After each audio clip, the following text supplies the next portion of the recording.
السلام علیکم دوستو، کیسے ہیں؟ امید کرتے ہیں سب خیریت سے ہوں گے۔ آج ہم لائے ہیں آپ کے لیے ایک اور نئی اور انفارمیٹیو ویڈیو۔ آج کی اس ویڈیو میں ہم بات کریں گے پریکسل CR25mg ٹیبلٹ کے بارے میں۔ تو سب سے پہلے ہم بات کرتے ہیں اس کی فارمولیشن کی۔ تو اس کی فارمولیشن پروکسیٹین HCl ہے۔ ناظرین، یہ CCL کمپنی کی پروڈکٹ ہے۔ تو یہ دوا ڈپریشن کو کم کرنے کے لیے استعمال کی جاتی ہے۔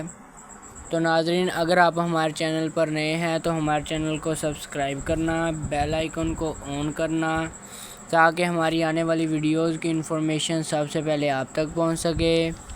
تو ناظرین، اب ہم بات کرتے ہیں کہ پریکسل CR25mg ٹیبلٹ کو کن صورتحال میں استعمال کروایا جاتا ہے۔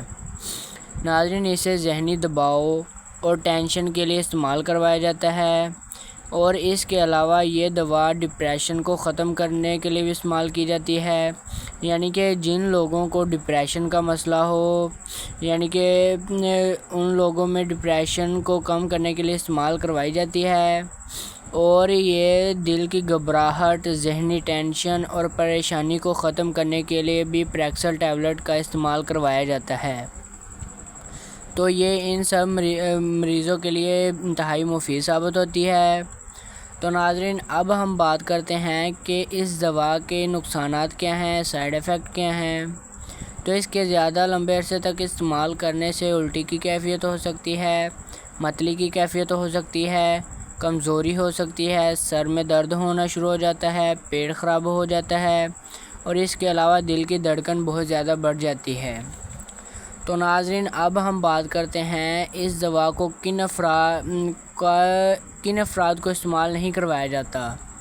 اس دوا کو حاملہ خواتین کو استعمال نہیں کروایا جاتا، دودھ پلانے والی ماؤں کو اس کا استعمال نہیں کروایا جاتا، اور دل کے مریضوں کو بھی اس کا استعمال نہیں کروایا جاتا، اور ایسے مریض جن کو دوڑے پڑتے ہوں تو ان لوگوں کو بھی اس کا استعمال نہیں کروایا جاتا، اور ایسے افراد جن کی آنکھوں کی بیماری ہو تو ان افراد کو بھی، یعنی کہ آنکھوں کی بیماری والے افراد کو بھی اس دوا کا استعمال نہیں کروایا جاتا۔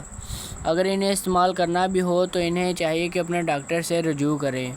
تو ناظرین، اب ہم بات کرتے ہیں اس کی کتنی مقدار ہم ایک دن میں استعمال کر سکتے ہیں۔ تو ناظرین، اس ٹیبلٹ کی ہم ایک گولی ایک دن میں استعمال کر سکتے ہیں، وہ بھی کھانا کھانے کے بعد۔ تو ناظرین، ہمیں چاہیے کہ ہمیں کسی بھی قسم کی دوا خود سے استعمال نہیں کرنی چاہیے۔